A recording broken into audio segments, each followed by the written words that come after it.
உலக எம்ஜிஆர் பேரவை நடத்தும் மக்கள் திலகம் பாரத ரத்னா டாக்டர் எம்ஜிஆரின் 108வது பிறந்தநாள் விழாவையொட்டி மக்கள் திலகத்தின் நிலைத்த புகழுக்கு பெரிதும் துணை நிற்பது காதல் பாடல்களா சமுதாய பாடல்களா என்ற தலைப்பில் பட்டிமன்றம் நடைபெற்றது.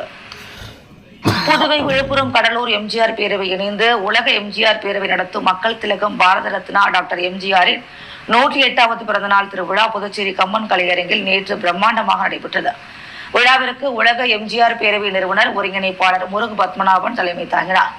எம்ஜிஆர் பக்தர்கள் நாகராஜன், குணசேகரன், சுப்பிரமணியன், அப்துல் ஹமீத், ராஜ்குமார், கருணாமூர்த்தி, ஓம் சக்தி மணி, செல்வநாதன், டாக்டர் ஜில்பர்ட் பெர்னாண்டஸ், சிவராமன், ஆறுமுகம், ஏழுமலை, ஐயப்பன், மூர்த்தி, சங்கர், ராஜா, சரவணன், கோபால், எம்ஜிஆர், இஸ்மாயில், வெங்கடேசன் ஆகியோர் முன்னிலை வகித்தனர்.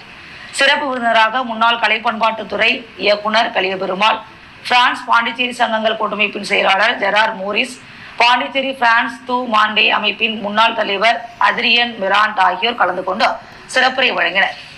மேலும் புதுவை கலைமாமணி செந்தமிழ் அருவி டாக்டர் கலக்கல் காங்கேயனின் இன்னிசை பாட்டு மன்றம் நடைபெற்ற பாட்டு மன்றத்தின் தலைப்பு மக்கள் திலகத்தின் நிலைத்த புகழுக்கு பெரிதும் துணை நிற்பது காதல் பாடல்களா சமுதாய பாடல்களா என்ற தலைப்பில் காதல் பாடல்களே என்று சொல்லிசை வாணி புதுக்கோட்டை கீழோனாவும், சமுதாய பாடல்களே என்று வேடந்தாங்கல் இசையரசி உமா அமரநாதன் ஆகியோர் பேசினர்.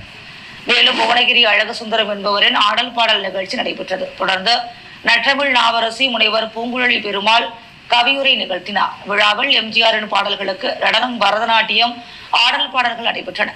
வீர விளையாட்டான மாமல்லன் சிலம்ப குழுவினரின் வீர விளையாட்டு, பொன்மனச்செம்மல் அறக்கட்டளை குழுவினரின் சிலம்பாட்ட நிகழ்ச்சியும் நடைபெற்றது. முடிவில் காதர்ஜி நன்றி கூறினார்.